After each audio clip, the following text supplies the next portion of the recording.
LO, to find the difference between two numbers. Morning, Year 3. Today we're going to be talking about, well, exactly that, this key language on the board here. Find the difference.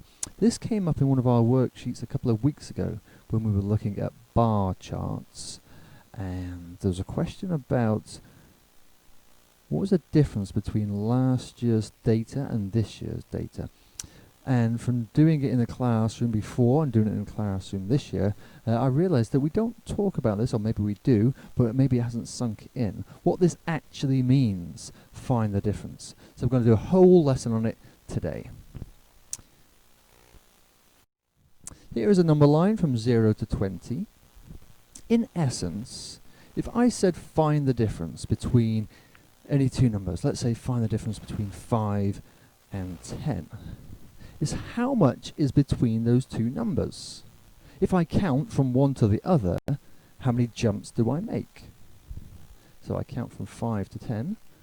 1, 2, 3, 4, 5. The difference between 5 and 10 is 5. If I chose another two numbers, 13 and 16. Hopefully, you can see straight away what the difference between those two numbers is. How many jumps you have to make. But I'd like to say this to you. When you see a question that says, find the difference between the two, or what is the difference, I want you to think in your head it means subtraction. You can count up from one to the other, but a better strategy might be to subtract the smaller one from the bigger one. So if I take these two examples, 16 minus 13 equals 3.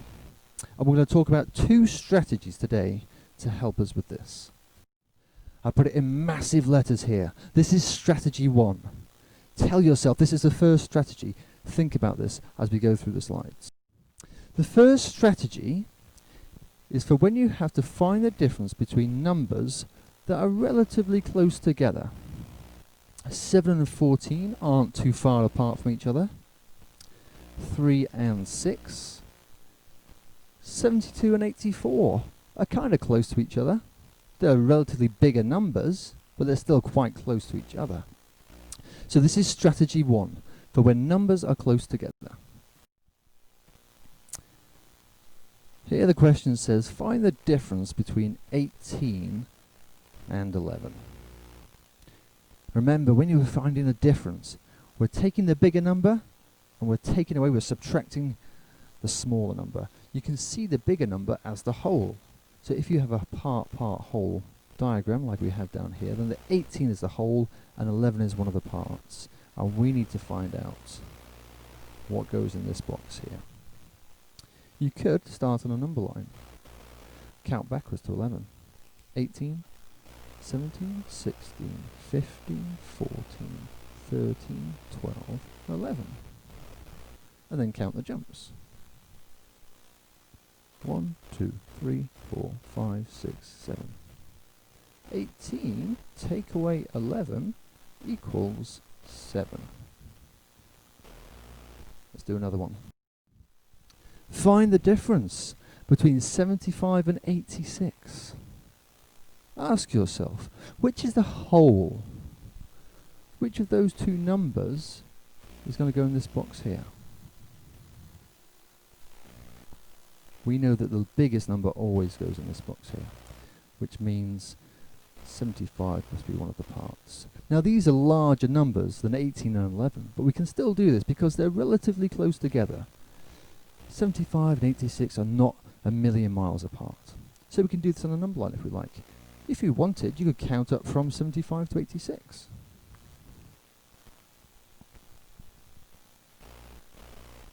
'75, 76, 77, 78, 79, 80, 81, 82, 83, 84, 85, 86. Count the jumps. 1, 2, 3, 4, 5, 6, 7, 8, 9, 10, 11. You might be able to do this in your head. You might just know what the difference between those two numbers are. If it said find the difference between 75 and 85, that would be pretty simple. We know that. We just know by looking at it it's 10. So you might be able to just add one more on and figure out that's 11.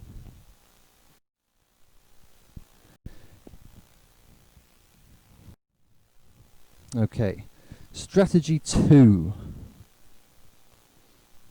This is for when numbers are not very close to each other.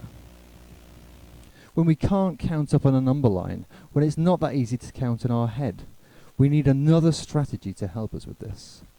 Again, you could, if you want, if it helps, and it does help, draw a part-part-whole model at the bottom of your page. Put the biggest number as the whole, and the other number as one of the parts.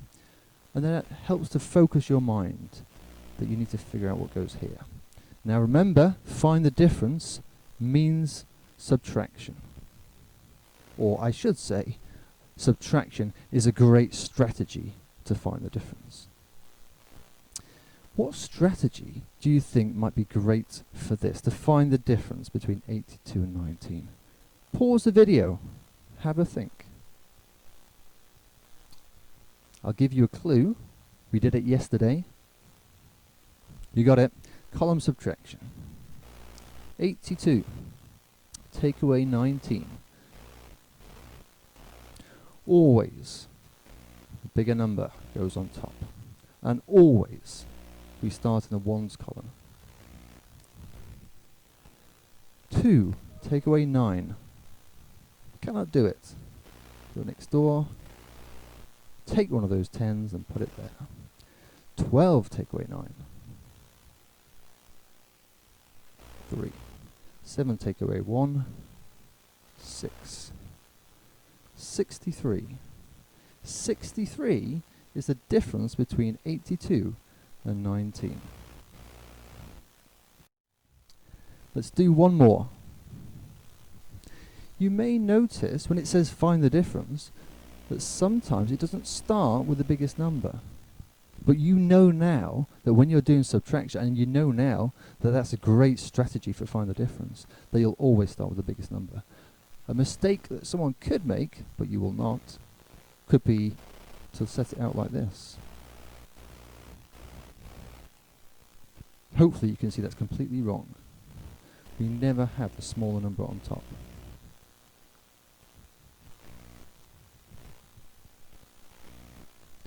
And just a reminder, we're doing column subtraction, strategy 2, because these two numbers here are not close together. 72, take away 24. 2, take away 4. You cannot do. Go next door, take one of those 10s and give it to the 2.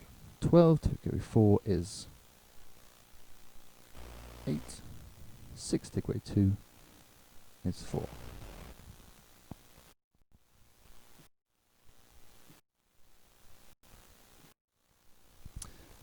Have a look at these. Which strategy would you use for each of them? Pause the video, spend some time. Is it strategy 1 or is it strategy 2? Strategy 1, remember, is counting up or down with or without a number line. Strategy 2 is using column subtraction. If you don't know which strategy to use, then go back and watch the video again. It's really important you know before you have a go at the worksheets.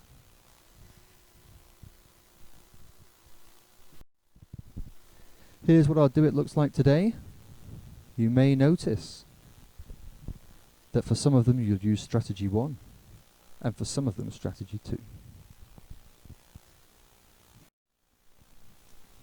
The twist it today, I have made intentionally tricky. It says, Billy has made 2 mistakes. 2 mistakes. Can you spot them? Think very carefully about what the video said about strategies. Answer at the bottom. Oh, sorry, the answers are at the bottom of your worksheet. Have a look at the numbers involved, and then have a look and see what he's done.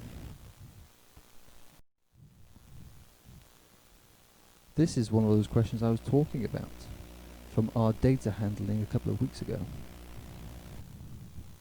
Can you find the difference between that data? Good luck. I shall see you tomorrow.